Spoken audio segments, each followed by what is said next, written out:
I always worry that I'm going to come across as some kind of like hardcore men's rights activist, and that's not a vibe I particularly want. Historically, any country that has a population of, unemployed, disenfranchised, disillusioned young men who can't start families or participate in, the economic system, that spells disaster in many ways. Hi, and welcome to The Missing Middle. I'm Sabrina and Maddeaux.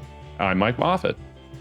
For the first time in Canadian history, men over 65 now earn more each year than those in their late 20s and early 30s. We look at why and what this says about the Canadian economy.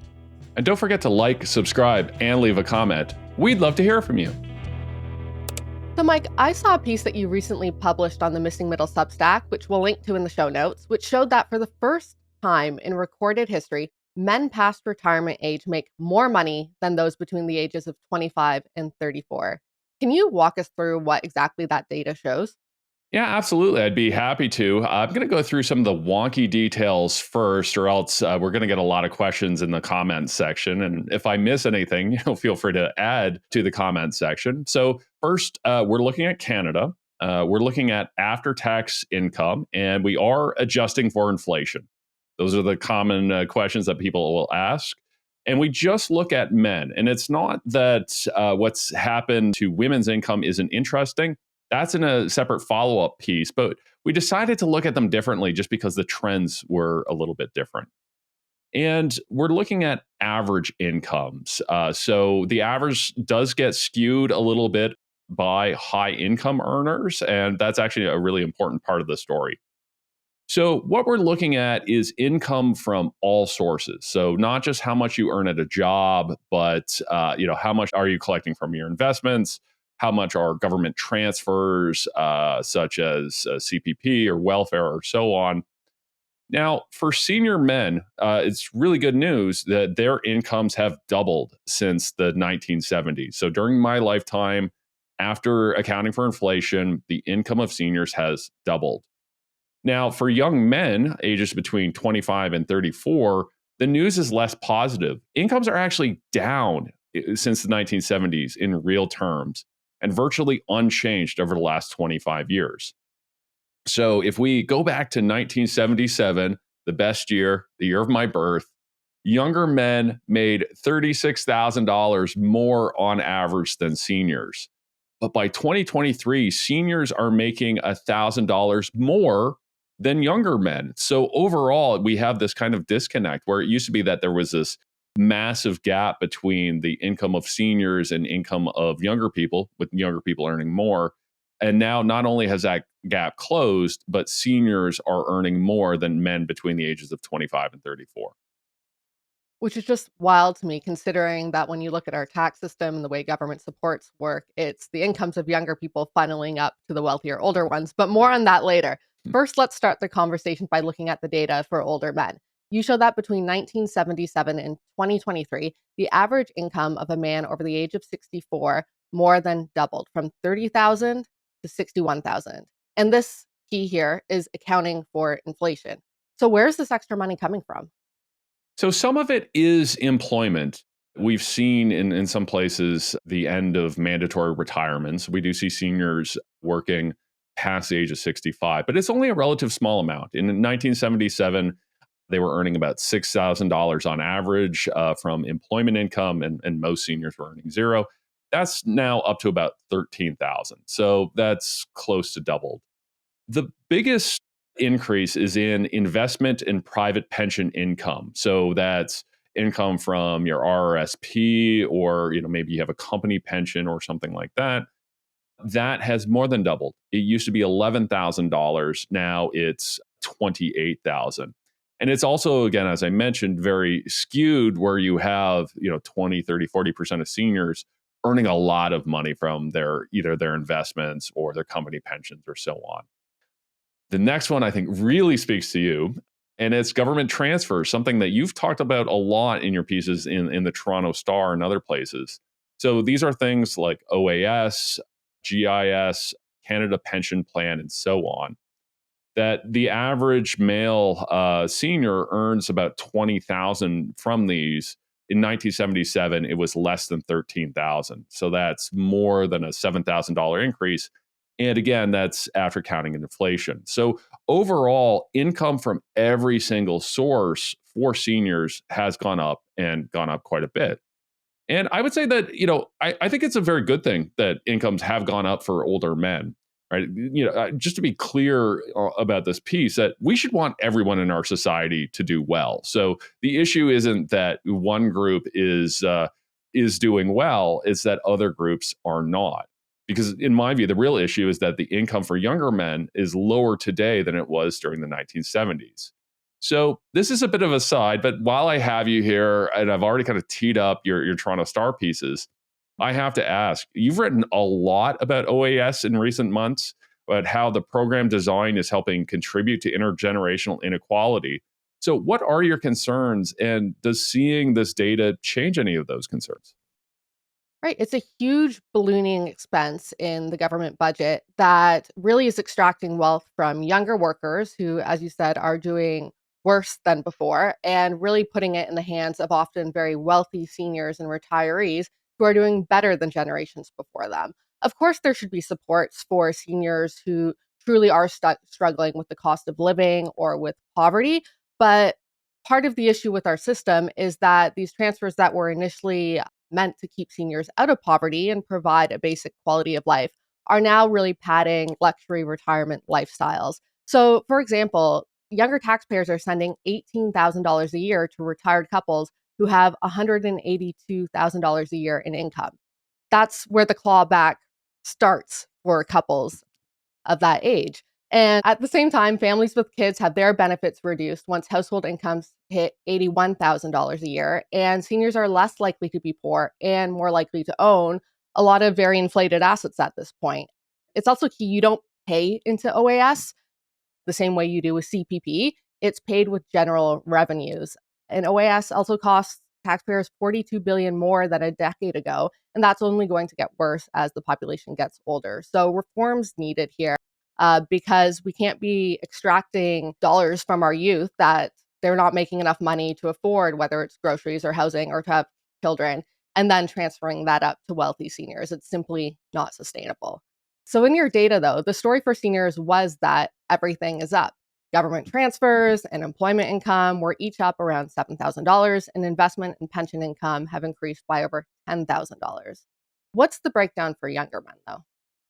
So for seniors, we see that they're getting income from a variety of different sources. Some of them are working, some of them is pension income, investment income. For younger men, 90% of their income comes from employment, which makes sense. They're not retired, they don't have a pension yet, and so on. And since 1977, average employment income for this cohort of men is down $7,000 after inflation. So over the last 48 years, and I could say as a 48-year-old, that's a very long time. This cohort has not gotten a raise, and in fact is making less money than they did during the era of disco.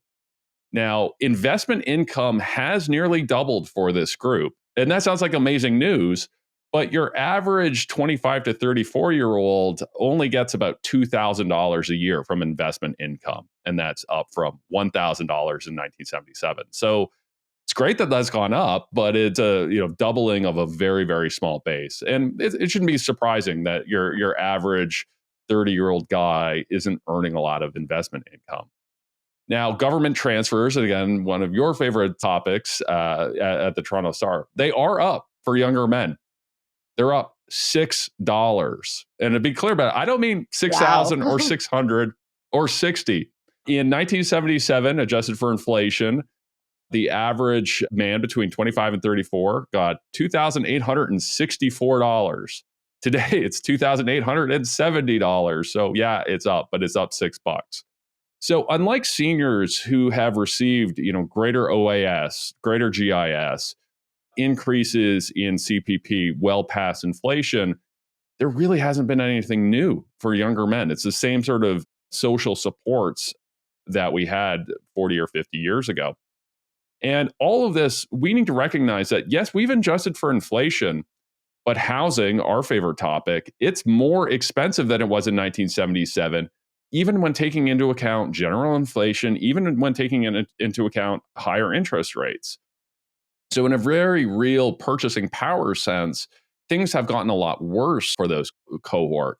Now, we do see in 1977, more single earner families buying a house. Today, you have a lot more couples, you have a lot more dual income families. So that cushions the blow somewhat. But at the same time, it also means that you need two incomes in order to buy a house, where at least for some people in some geographies in 1977 in Canada, you could do that on a single income. And that's key because we talk about how these numbers are inflation adjusted. But in terms of the key costs that young families are paying, housing has soared way beyond inflation. And I would say childcare costs too, not just in terms of the hard costs of what someone pays for daycare or after school programs, but in terms of before you would have one parent working and one parent could stay home. But now you need that dual income to even pay for the housing to begin with. So then you're forced into more childcare costs. So that basic standard that you have to meet to be able to have a certain quality of life or even have children has raised so much even beyond the inflation rate. Now, we've also had a lot of tech progress since the 1970s, and we know our GDP is a lot higher than it used to be. But with all that progress, it seems almost impossible that wages could have gone down for any group. Why did it go down for younger men? And so we don't get into this into the piece, but there's a lot of great research on this, and it was kind of a core focus of mine when I worked for the federal government back in 2017. So I have to talk about that a little bit. So part of it is the decline in so-called male jobs.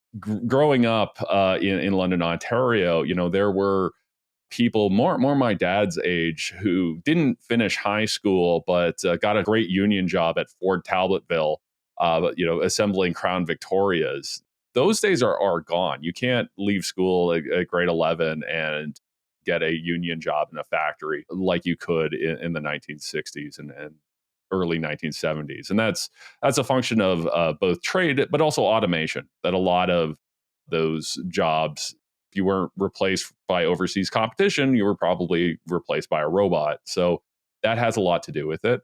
They're often starting families later. Instead of graduating at school at 21 or 22, getting a job and starting a family, now you might not be leaving your grad program till you're 28 or 29, then earning a few bucks, then starting a family. So this has societal ramifications. And I think part of it is just a shift in focus on policy, that the baby boomers have always been the largest cohort in Canada. And if you look at kind of policy over time, it's kind of followed their evolution. One of the questions I often get is, why did governments care so much about the housing policy in the 1970s and not today? It's like, well, the 1970s were when all the baby boomers were leaving mom and dads and getting their first apartment or their first home.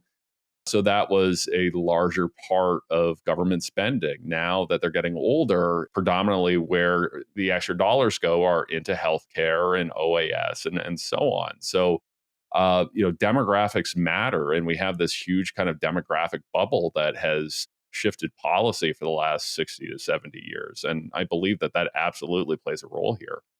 So a lot of our discussion here, is kind of focused on older men and policy that way. And I find that a little bit easier to talk about, maybe because I'm closer to that cohort. I always find it uncomfortable talking about the economic struggles of young men, that I always worry that I'm going to come across as some kind of like hardcore men's rights activist. And that's not a vibe I particularly want. So I'm always a little hesitant to go into these discussions. And there really does seem to be a taboo in discussing these issues, something Scott Galloway has talked about while promoting his new book, Notes on Being a Man. However, I feel it's a real problem, and I'm trying to get over my own discomfort.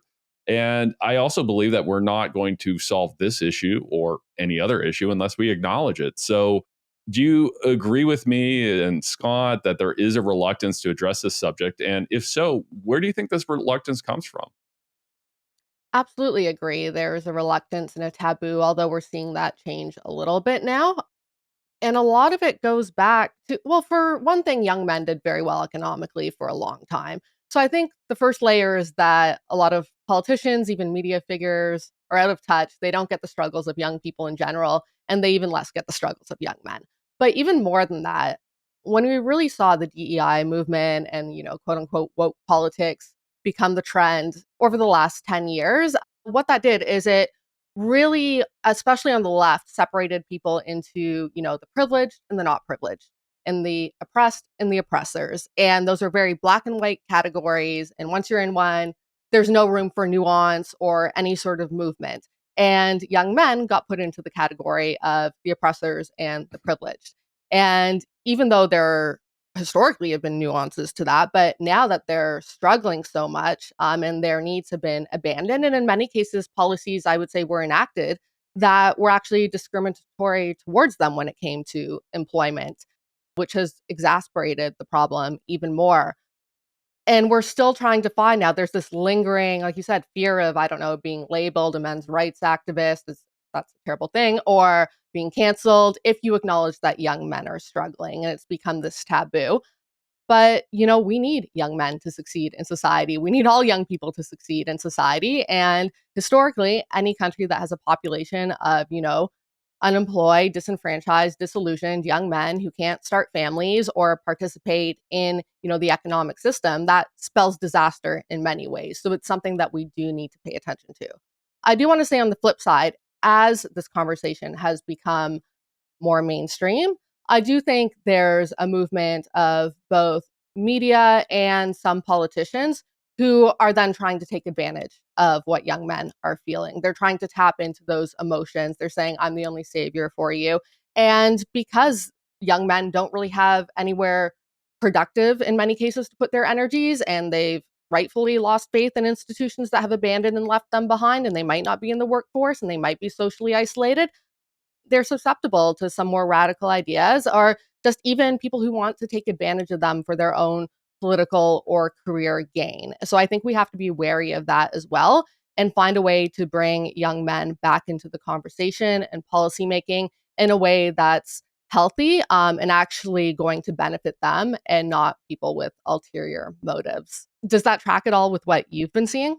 Yeah, absolutely. I really worry about what a society of disenfranchised young men look like. I think the history of the last 250 years or so has shown that when there's a lot of idle, unemployed, angry young men, it doesn't end well for society. So I really worry about this as well. So that's part of why I'm trying to get over my own discomfort to these issues, and actually address them, because I worry that there's a vacuum. If people, good-natured people are unafraid to discuss them, that creates a vacuum for the worst actors in society to provide solutions. And I would like to avoid that. Me too. Well, we'll definitely keep talking about those issues here. Thank you, everyone, for watching and listening, and to our amazing producer, Meredith Martin. And if you have any thoughts or questions about Ford Talbotville, please send us an email to missingmiddlepodcast@gmail.com. And we'll see you next time.